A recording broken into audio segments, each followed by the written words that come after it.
بسم اللہ الرحمن الرحیم۔ المومنین حضرت حفصہ کے والد امیر المومنین عمر بن عبد الخطاب ہیں۔ ان کی والدہ ماجدہ حضرت زینب بنت مظعون ایک مشہور صحابیہ ہیں۔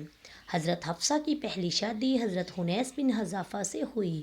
انہوں نے اپنے شوہر کے ساتھ مدینہ طیبہ میں ہجرت کی، لیکن ان کے شوہر جنگ بدر یا جنگ احد میں زخمی ہو کر وفات پا گئے اور یہ بیوہ ہو گئیں۔ پھر رسول اللہ صلی اللہ علیہ وسلم نے 3 ہجری میں ان سے نکاح فرما لیا۔ یہ ام المومنین کی حیثیت سے کاشانہ نبوی کی سکونت سے مشرف ہوئیں۔ یہ بہت ہی شاندار، بلند ہمت اور سعادت شہار خاتون ہیں۔ حق گوئی، حاضر جوابی، فہم و فراست میں اپنے والد بزرگوار کا مزاج پایا۔ اکثر روزہ دار رہا کرتی تھی، تلاوت قرآن مجید، دوسری قسم کی باتوں میں مصروف رہا کرتی۔ ان کے مزاج میں کوئی سختی تھی، اس لیے امیر المومنین عمر بن عبد الخطاب ہر وقت اس فکر میں رہتے کہ کہیں ان کی ساتھ کلامی سے حضور صلی اللہ علیہ وسلم کی دل آزاری نہ ہو جائے۔ چنانچہ آپ بار بار ان سے فرمایا کرتے کہ اے حفصہ، تم کو جس چیز کی ضرورت ہو مجھ سے طلب کر لیا کرو، خبردار حضور صلی اللہ علیہ وسلم سے کسی چیز کا تقاضا نہ کرنا۔ حضور صلی اللہ علیہ وآلہ وسلم کی کبھی ہرگز دل آزاری نہ کرنا، ورنہ یاد رہے کہ حضور صلی اللہ علیہ وسلم سے تم ناراض ہوگے تو تم خدا کے غضب میں گرفتار ہو جاؤ گی۔ یہ بہت بڑی عبادت گزار ہونے کے ساتھ ساتھ فقہ و حدیث میں ایک ممتاز درجہ رکھتی ہیں۔ انہوں نے رسول اللہ صلی اللہ علیہ وسلم کے ساتھ 60 حدیثیں روایت کی ہیں، جن میں 5 حدیثیں بخاری شریف میں مذکور، باقی احادیث دوسری کتب حدیث میں درج ہیں۔ علم و حدیث میں بہت سے صحابہ اور تابعین ان کے شاگردوں کی فہرست میں نظر آتے ہیں، جن میں خود ان کے بھائی عبداللہ بن عمر رضی اللہ تعالیٰ عنہ بھی بہت مشہور ہیں۔ شعبان 5 ہجری میں مدینہ منورہ کے اندر ان کی وفات ہوئی۔ اس وقت حضرت امیر معاویہ کی حکومت کا زمانہ تھا اور مروان بن حکم مدینہ کا حاکم تھا، اس لیے ان کی نماز جنازہ پڑھائی اور کچھ دن ان کے جنازہ کو بھی اٹھایا۔ پھر حضرت ابو ہریرہ قبر تک جنازہ کو کاندھا دیتے ہوئے چلتے رہے۔ ان کے 2 بھائی حضرت عبداللہ بن عمر اور حضرت عاصم بن عمر رضی اللہ تعالیٰ عنہما، ان کے 3 بھتیجے حضرت سالم بن عبداللہ، حضرت عبداللہ بن عبداللہ، حضرت حمزہ بن عبداللہ رضی اللہ تعالیٰ عنہم نے ان کو قبر میں اتارا اور یہ جنت البقیع میں دوسری ازواج مطہرات کے پہلو میں مدفون ہوئی۔ بوقت وفات ان کی عمر 60 یا 63 برس کی تھی۔ جب حضور صلی اللہ علیہ وسلم نے حضرت عمر کی بیٹی کو طلاق دی، ناظرین، دوسرے خلیفہ اور اسلام کی سب سے بڑی طاقت حضرت عمر فاروق کی زندگی میں وہ دن آیا جب رسول اللہ نے ان کی بیٹی حضرت حفصہ کو طلاق دے کر گھر بھیج دیا۔ جب حضور صلی اللہ علیہ وسلم نے حضرت حفصہ کو طلاق دی تو ان کا رو رو کر برا حال ہو گیا، اور اس دن حضرت عمر رضی اللہ تعالیٰ عنہ نے اپنے سر پر مٹی ڈالتے ہوئے کہا، اب عمر ان کی بیٹی حفصہ کی کوئی حیثیت نہیں۔ ناظرین، حضرت عمر وہ ہستی ہیں جن سے اللہ نے اسلام کی بہت سی خدمتیں لی۔ حضرت عمر رضی اللہ تعالیٰ عنہ نے رسول اللہ صلی اللہ علیہ وسلم کے بعد 10 سال تک حکومت کی اور پھر ایسا نظام قائم کر کے دکھایا کہ دنیا حیران رہ گئی۔ لیکن اس مضبوط ترین انسان کی زندگی میں وہ دن آیا جب ان کی بیٹی حفصہ کو طلاق ہوئی۔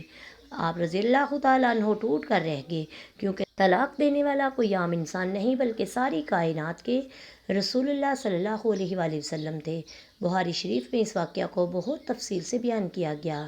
حضرت عمر رضی اللہ تعالیٰ عنہ خود ہی فرماتے ہیں، یہ ان دنوں کی بات ہے جب میں مدینہ کے باہر عوالی میں رہتا تھا، میرے سبھی گھر والے وہیں آباد تھے۔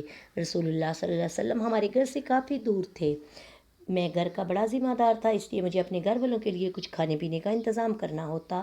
میں ایک مدینہ کے دوست سے کہا کہ چلو ہم آپس میں باری لگاتے ہیں، ایک دن تم رسول اللہ صلی اللہ علیہ وسلم کی مجلس میں جانا، جو بھی حدیث و قرآن کی آیت نازل ہو تو وہ شام کو مجھے بتا دینا، میں اس دن جا کر اپنے گھر والوں کے لیے کچھ پیسے کما دوں گا۔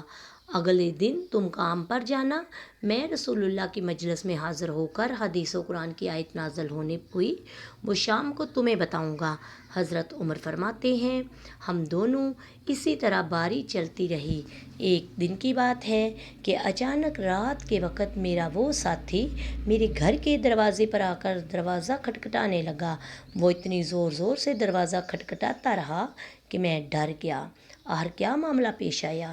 مجھے لگا شاید پاس کے یہودیوں نے مدینہ پر حملہ کر دیا، اس لیے میں نے جلدی سے اٹھ کر دروازہ کھولا۔ میرا وہ ساتھی بہت زیادہ گھبرایا ہوا تھا، مجھے دیکھتے ہی کہنے لگا، عمر بہت بڑا حادثہ پیش آ گیا۔ میں نے گھبرا کر پوچھا، کیا یہودیوں نے مدینہ پر حملہ بول دیا؟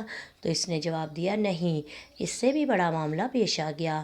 میں نے کہا، پھر بتاؤ کیا ہوا؟ اس نے کہا، عمر، حضور صلی اللہ علیہ وسلم نے اپنی تمام بیویوں کو طلاق دے دی۔ ناظرین، جیسا کہ آپ کو پتہ ہے، حضرت ابو بکر دونوں حضرات حضور صلی اللہ علیہ وسلم کے سسر تھے۔ ان دونوں کی بیٹیاں رسول اللہ کی بیویاں تھیں۔ حضرت ابو بکر صدیق رضی اللہ تعالیٰ عنہ کی بیوی کا نام حضرت عائشہ رضی اللہ تعالیٰ عنہ تھا، جو کہ حضور صلی اللہ علیہ وسلم کی سب سے زیادہ چہیتی بیوی تھی۔ اور حضرت عمر رضی اللہ تعالیٰ عنہ کی بیٹی حضرت حفصہ تھی، جو بہت ہی عبادت گزار بندی تھی۔ اللہ تعالیٰ نے حضرت ان کی تعریف فرمائی، جیسا کہ عمر رضی اللہ تعالیٰ عنہ ساتھی نے آ کر انہیں بتایا، حضور صلی اللہ علیہ وسلم نے تمام بیویوں کو طلاق دے دی۔ تو حضرت عمر بہت زیادہ گھبرا گئے، جلدی سے رات میں مدینے کی طرف دوڑے۔ سب سے پہلے حضرت عمر رضی اللہ تعالیٰ عنہ اپنی بیٹی حضرت حفصہ کے گھر میں گئے۔ وہ اکیلی بیٹھی رو رہی تھی۔ حضرت عمر رضی اللہ تعالیٰ عنہ نے انہیں دیکھتے ہی کہا، اے حفصہ، کیا حضور صلی اللہ علیہ وسلم نے تمہیں طلاق دے دی ہے؟ تو حضرت حفصہ نے جواب دیا کہ مجھے معلوم نہیں، بس حضور صلی اللہ علیہ وسلم ہم سبھی سے ناراض ہو کر اوپر کمرے میں چلے گئے اور کسی سے بات نہیں کر رہے۔ یہ سن کر حضرت عمر نے اپنی بیٹی حضرت حفصہ کو زور سے جھٹکا دیا اور غصے میں کہنے لگے، کیا میں نے تم سے پہلے بھی منع نہیں کیا تھا حضور صلی اللہ علیہ وسلم کا کسی بھی چیز میں جواب نہ دینا؟ کسی بھی چیز کی ضرورت ہو مجھ سے کہنا، آخر تم لوگ حضور صلی اللہ علیہ وسلم سے کیوں لڑتی ہو؟ اس کے بعد حضرت عمر رضی اللہ تعالیٰ عنہ مسجد نبوی میں تشریف لے گئے۔ دیکھا بہت سے صحابہ اکرام ممبر کے پاس خاموشی سے بیٹھے تھے۔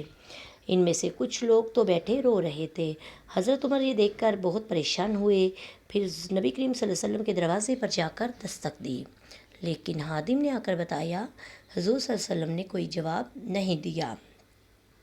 آخرکار حضرت عمر رضی اللہ تعالیٰ عنہ خاموش ہو کر مسجد میں صحابہ اکرام کے پاس بیٹھ گئے، لیکن اندر سے دل بڑا ہی بے چین تھا۔ اس لیے خود سے اٹھے اور خادم سے کہا، حضور صلی اللہ علیہ وسلم سے کہو عمر آپ سے ملنا چاہتے ہیں۔ خادم اندر گیا، لیکن حضور صلی اللہ علیہ وسلم نے اجازت نہ دی۔ حضرت عمر رضی اللہ تعالیٰ عنہ پھر سے صحابہ کرام کے پاس آ کر بیٹھ گئے، لیکن دل میں ایک بے چینی سی تھی، اس لیے پریشان ہو کر اٹھے اور خادم سے کہا، حضور صلی اللہ علیہ وسلم سے کہیے کہ عمر آپ سے ملنے کی اجازت چاہتے ہیں۔ تو خادم نے واپس آ کر جواب دیا، حضور صلی اللہ علیہ وسلم نے آپ کو اجازت نہیں دی۔ جب تیسری بار بھی منع ہو گیا تو حضرت عمر مایوس ہو کر مسجد سے باہر جانے لگے۔ اتنی دیر میں خادم نے پیچھے سے آ کر آواز دی، اے عمر، حضور صلی اللہ علیہ وسلم تمہیں حجرے میں بلا رہے ہیں۔ یہ سن کر حضرت عمر بہت خوش ہوئے اور جلدی سے نبی کریم صلی اللہ علیہ وسلم کے پاس حجرے میں پہنچے۔ حضرت عمر فرماتے ہیں، حجرے میں جاتے ہی میں نے حضور صلی اللہ علیہ وسلم کی سادگی کا عالم دیکھا کہ آپ صلی اللہ علیہ وآلہ وسلم زمین پر کھجور کی پرانی چٹائی پر بچھا کر لیٹے ہوئے تھے۔ کمرے کے کونے میں پانی کا گھڑا تھا۔ حضرت عمر نے جاتے ہی محسوس کیا حضور صلی اللہ علیہ وسلم بہت خاموش اور پریشان ہیں۔ سوچا کچھ مذاق کی بات کر کے پہلے حضور صلی اللہ علیہ وسلم کا دل خوش کر دیا جائے۔ حضرت عمر رضی اللہ تعالیٰ عنہ نے کہا کہ اللہ کے رسول، میں نے اپنی بیٹی کے گھر گیا تو میں نے اسے ایسے پکڑ کر گھسیٹا۔ اس وقت حضرت عمر نے یہ بات ایسے انداز میں بیان کی، حضور صلی اللہ علیہ وسلم کو ہنسی آ گئی۔ حضور صلی اللہ علیہ وآلہ وسلم کو مسکراتا دیکھ کر حضرت عمر رضی اللہ تعالیٰ عنہ نے پوچھا، اللہ کے رسول، کیا آپ نے اپنی بیویوں کو طلاق دے دی ہے؟ حضور صلی اللہ علیہ وسلم نے جواب دیا، نہیں اے عمر، میں نے طلاق نہیں دی۔ حضرت عمر فرماتے ہیں، یہ سنتے ہی میرے دل کو بہت سکون ملا اور باہر آ کر میں نے سبھی بات خبر ان کو سنا دی۔ صحابہ اکرام کی جان میں جان آئی۔ اس طرح حدیث کی کتابوں میں حضرت حفصہ کی طلاق کے بارے میں اور ایک بات ملتی ہے، حضور صلی اللہ علیہ وسلم نے حقیقت میں انہیں طلاق نہیں دے دی، لیکن وہ طلاق رجعی تھی، مطلب صرف ایک ہی طلاق دی، کیونکہ ناظرین، شوہر کو 3 طلاق دینے کا اختیار ہوتا ہے، اس لیے وہ 2 طلاق کی جگہ صرف ایک ہی طلاق دے تو وہ جب چاہے اپنی بیوی کو چھو کر اسے اپنے نکاح میں لا سکتا ہے۔ حضور صلی اللہ علیہ وسلم نے حفصہ کو طلاق رجعی دے دی۔ اب جس وقت حضرت حفصہ رضی اللہ تعالیٰ عنہ کو طلاق ہوئی تو ان کا رو رو کر برا حال ہو گیا، اور جب ان کے والد حضرت عمر کو یہ خبر ہوئی تو اتنا زیادہ پریشان ہوئے کہ زمین سے مٹی اٹھا کر اپنے سر پر ڈالتے ہوئے کہا، اب عمر اور اس کی بیٹی حفصہ کی کوئی حیثیت نہیں ہے۔ حضرت حفصہ کے رشتہ دار جب حضرت عثمان رضی اللہ تعالیٰ عنہ کو یہ خبر ہوئی تو وہ جلدی سے حضرت حفصہ رضی اللہ تعالیٰ عنہا کے پاس پہنچے اور کہنے لگے، حفصہ ہر یہ کیا حادثہ پیش آیا؟ حضرت حفصہ نے روتے ہوئے جواب دیا، حضور صلی اللہ علیہ وسلم نے مجھ سے اکتا کر مجھے طلاق نہیں دی، بلکہ اس کے پیچھے کچھ اور ہی بات ہے۔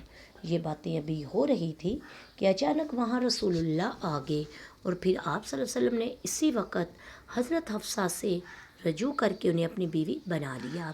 اس حدیث میں تفصیل سے آتا ہے، حضرت جبرائیل علیہ السلام نے آ کر حضور صلی اللہ علیہ وسلم سے کہا، ہے اللہ کے رسول، آپ حفصہ کو طلاق دے کر نہ چھوڑیں کیونکہ وہ بہت ہی نمازی، روزہ رکھنے والی عورت ہے۔